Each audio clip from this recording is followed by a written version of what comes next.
side of the spectrum are race and gender conscious measures that ensure and monitor the inclusion of diverse businesses.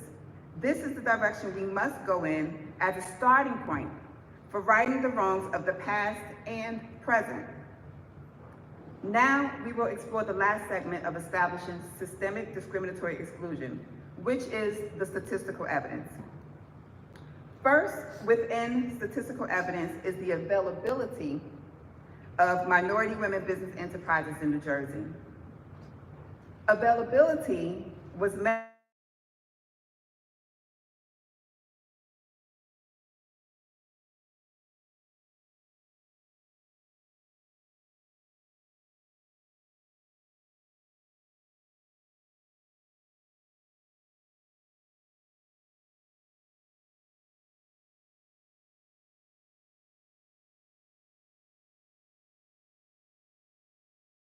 procurement in New Jersey and through business and trade association membership lists. Capacity was measured by analyzing the size of prime contracts, stratifying the largest contracts by industry, analyzing the industry, the frequency of contract awards, etc. So the results of this study concluded that minority and women business enterprises in New Jersey are qualified, willing, and able to perform state contracts. Before moving on to the data, I want to briefly review New Jersey's procurement context over the next several slides. So the report provided 4 New Jersey industry definitions: construction, architecture and engineering, professional services, and goods and services. The study included all categories except architecture and engineering, and I don't recall seeing a reason for the exclusion of architecture and engineering from the study. So here, I want you to note the differences in the procurement process based on industry, contractual amount, and solicitation method. So in construction, contracts $65,000 and lower require 3 sealed bid proposals. For construction contracts over $65,000, there is a request for bids. This slide shows that state's procurement process for professional services and goods and services are the same. Contracts $1,000 and under require no solicitation. Contracts over $1,000 but below $17,500 require 3 verbal quotes. Contracts over $17,500 but less than $40,000 requires 3 written proposals. And contracts over $40,000 require a request for bid proposals. So let's make our way into the utilization data and review the soul of New Jersey state procurement. For context, let's define the disparity index. Essentially, the disparity index measures whether minority and women-owned businesses are securing public or government contracts in proportion to their availability and their representation in the state of New Jersey. Let me say this another way. Blacks comprise approximately 13% of New Jersey population. Therefore, our proportion of state contracts should be approximately 13%.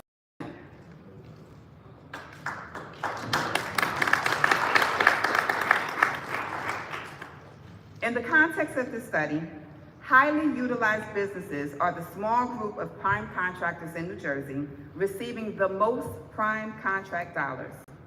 So illustrated to the left of the screen, during the study period, July 1st, 2015 to June 30th, 2020, New Jersey awarded over $11 billion, with a B, dollars in contracts in the construction industry.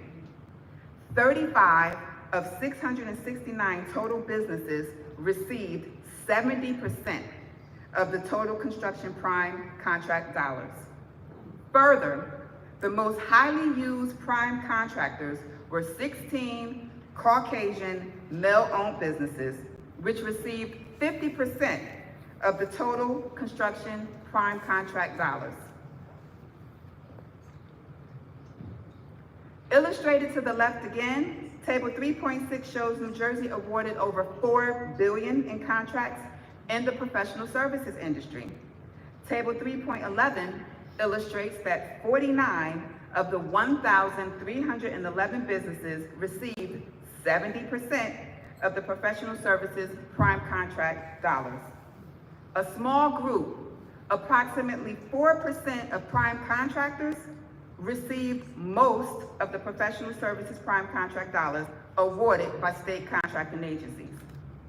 To the bottom right, Table 3.12 reveals that the most highly used prime contractors were 15 Caucasian male-owned and 2 Asian American-owned businesses. Again, to the left, Table 3.6, we see New Jersey awarded over $3 billion in contracts in goods and services industry. Table 3.14 illustrates that 189 of the 2,764, or approximately 7% of the businesses received 70% of the total goods and services prime contract dollars. To the bottom right, Table 3.15 reveals that the most highly used prime contractors were 42 Caucasian male-owned, 1 Caucasian female-owned, and 2 Asian American-owned businesses. These 45 contractors received prime contract dollars for 50% of the total goods and services. These contracts range from approximately $40,000 to $110 million. So, given that the highly utilized businesses were not inclusive of Black businesses, you may be wondering just how many prime contracts did Black businesses receive during the study period. This slide reveals that in the construction industry, Black women received 2 contracts in 5 years, or 0.07%. And Black men received 11 contracts in 5 years, or 0.36%. In the professional services industry, Black women received 8 contracts, or 0.14% of all contracts during the 5-year study period, while Black men received 57 contracts, or 1.01% of all professional services prime contracts. The last 2 slides focused on prime contracts. So what about subcontracts? Well, in the construction industry, 1 Black woman, or 0.03%, received a subcontract in construction during the 5-year period, and 29 Black men, or 0.79%. Related to subcontracts for professional services, Black women received 10 contracts, or 0.91%, and Black men received 5, or 0.45% of subcontracts in the professional services industry during the 5-year study period. So in summation, between all industries, construction, professional services, and goods and services, for both prime and subcontracts, Black male and female-owned businesses never rose above 1% for the entire 5-year study period. I'm gonna let that sit with you. Yes. How can you survive in business for 5 years? You get no opportunity, and you're paying taxes every year. Let that marinate. Back to you, Doc. Okay. So to quote Jersey's own Senator Cory Booker, we must ensure that economic opportunity is inclusive and accessible to all Americans, regardless of race or background. The growth of Black businesses is not just a matter of entrepreneurship, it's a matter of economic justice. And in the words of the late great, the challenges facing Black entrepreneurs are not just about access to capital. They're about dismantling structural barriers and creating an environment where every business has an equal opportunity to thrive.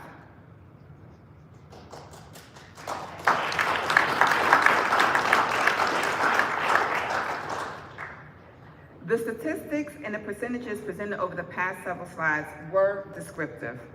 And although a disparity was pretty obvious, whereas Black men and women never rose above 1% of prime or subcontract during the 5-year study period, not all disparities are easily noticeable without further statistical analysis. Nonetheless, the study facilitators conducted statistical analysis to verify disparities between groups. The table displayed on this slide helps us interpret the statistical analysis. Any outcome with an asterisk indicates underutilization, and any outcome with a dagger, which looks like a cross, indicates overutilization. So this slide focuses on the disparity in construction contracts. To the left of the screen, we have ethnicity, followed by ethnicity and gender. And to the right of the screen, we have the statistical test results relating to whether a disparity exists.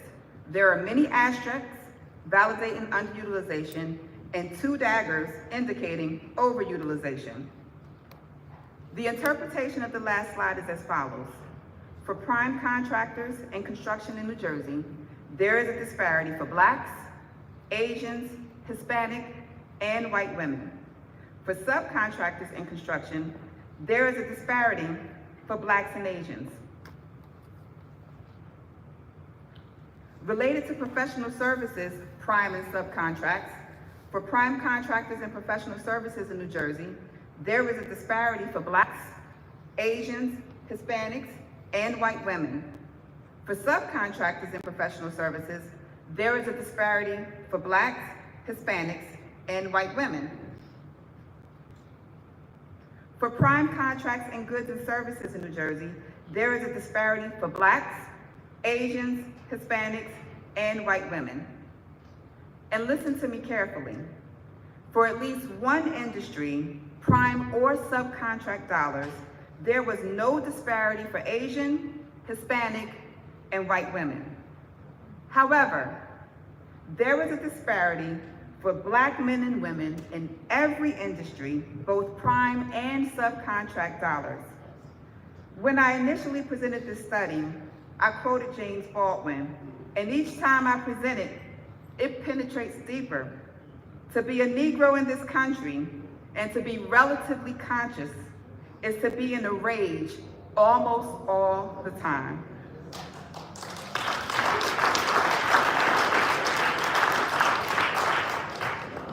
There are disparities under and within the minority umbrella.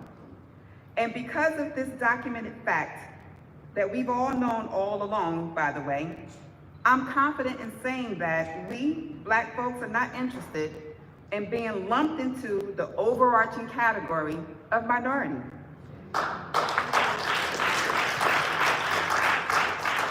We need solutions that specifically address the Black and white disparity and the Black versus other diverse populations disparities. In this slide, we are examining disparities in business ownership and business earnings. For Blacks, we have proportionate representation in construction and professional services businesses, but a disparity in goods and services business ownership. However, there is a disparity in the construction, professional, and goods and services relating to business earnings. We can certainly see how that is supported with 1% or less of all state contracts in these industries. The persistent disparities in the growth of Black businesses underscore the need for targeted policies and investments to address systemic barriers and create a more level playing field. Stacey Abrams. So let's move on to the anecdotal evidence, or the voices and the stories of minority and women-owned businesses in New Jersey. The report provided the criteria for persuasive anecdotal evidence requirements as listed in the slide. So 1, that is gathered from minority contractors, preferably those that are qualified. 2, concerns specific allegations of discrimination. 3, involve the actions of governmental officials. 4, involve events within the relevant jurisdiction's market area. 5, discuss the harm the improper conduct inflicted on the businesses in question. And 6, collectively reveal that discriminatory exclusion and impaired contracting opportunities are systemic rather than isolated or sporadic. Again, the anecdotal or qualitative or voices of those impacted provide the human context to the statistics presented. It often provides the how and or the why the issue exists and persists. There were 6 virtual business community meetings in September 2022. There were also in-depth one-on-one interviews. Participants included minority groups, white women, and white male-owned prime contractors. Potential participants were identified and obtained from utilized businesses, vendor lists, certification directories, business and trade association membership lists, and chambers of commerce directories. Individuals identified from this recruitment mechanism received an email inviting participation. Further, formal meeting notices were published and shared on various media platforms. 551 business owners logged in to at least one of the 6 virtual meetings and completed a survey. Themes emerged from the discussions with business owners reflected in the first column of the table.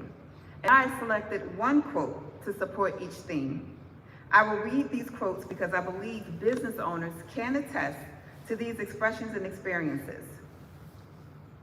So, it is discriminatory and institutional racism. The finding was racial barriers.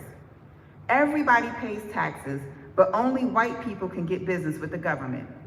That is why they are the ones who have large, successful companies.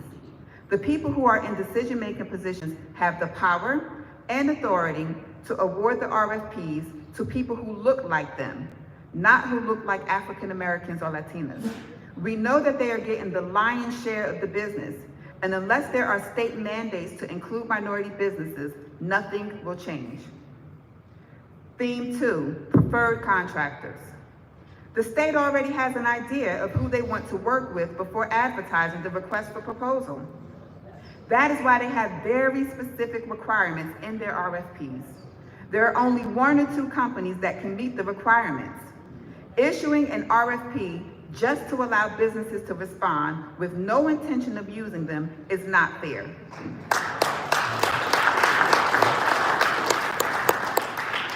We spend up to 40 hours to respond to an RFP. Sometimes it is much more than that. Finding, minority subcontractors are listed but underutilized. Our firm has been listed as a subcontractor without receiving work. It has happened many times in New Jersey. They do not have a process in place to prevent it. Finding, onerous bid and RFP process. The RFPs can be a little bit daunting. It takes at least 2 to 3 days before I finally figure out what it is they want. By the time I get through reading all of the requirements, I am still at a loss because now I missed the deadline for the supplemental documents. And by the time I get to the point where it's time to submit questions, they are not quick to respond. Finding, limited access to contract information. The state should send notices to minority business enterprises just like New York State does. They send us notices advising us to look out for upcoming jobs. Finding, inadequate time to respond. The lead time is all over the place. Sometimes we will get 2 weeks, while other agencies will provide a month and a half. There is no consistency.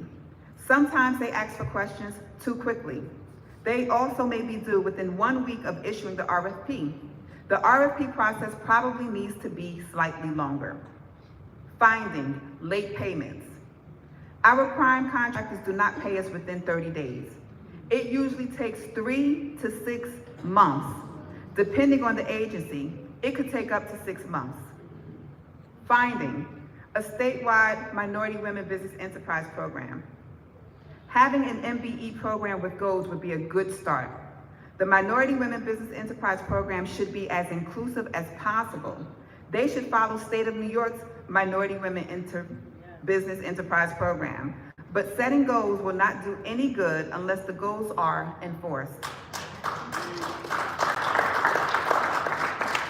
And that means they have to be monitored. And agencies have to be accountable for meeting the goals. Finding, pre-qualification challenges. The process for pre-qualifications was extremely exhaustive. And finding other recommendations, they could do a Zoom class on how to seek work from the state. It should be readily available for everybody, not just the select few people who already know how to do it.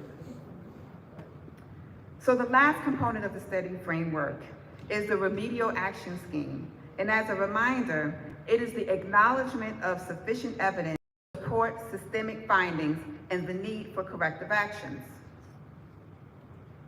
The documented evidence in this report supports narrowly tailored race and gender conscious remedies for the underutilization of minority and women-owned businesses in New Jersey.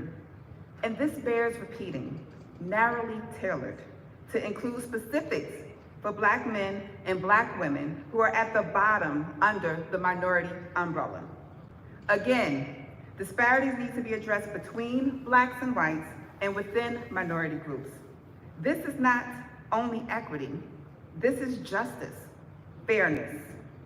Casting the proverbial catch-all wide net is not working for all, which is what the practice has been. We need specific solutions for different populations based on the data and their needs. Regardless of how we are classified, lumping us as minority does not make us monolithic.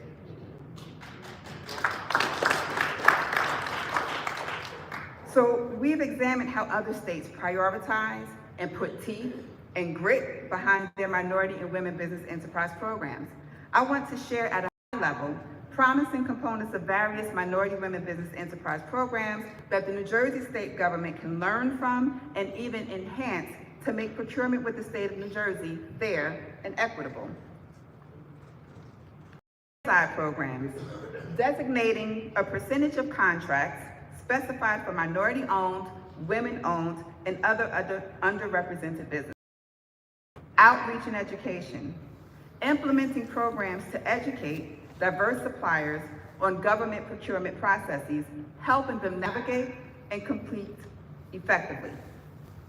Incentives and preferences, providing incentives or preferences for government agencies to award contracts to diverse suppliers, encouraging greater inclusion. Data collection and reporting, so establishing systems to collect and analyze data on supplier diversity, ensuring accountability and transparency in government procurement. Capacity building, offering resources and support to help diverse businesses build capacity and meet the requirements for government contracts. The Prompt Payment Act requires state agencies to pay correctly submitted, undisputed invoices within 45 calendar days of initial receipt. State departments must automatically calculate and pay the appropriate late payment penalties if the requirement is unmet. This is legislated in California. They have reciprocity partners. Prime contractors benefit from your certification when they subcontract with your business. Mentor Protege Program. This is in Illinois. It provides various types of support to create more equitable access to economic growth while meeting the state's business enterprise program contracting goals for minority, women, and persons with disabilities-owned businesses. Minnesota set goals that require prime contractors to subcontract a portion of the work to certified targeted groups of economically disadvantaged or veteran-owned small businesses on contracts for construction or consulting services. And in Ohio, they provide financial and bonding assistance to business. And in our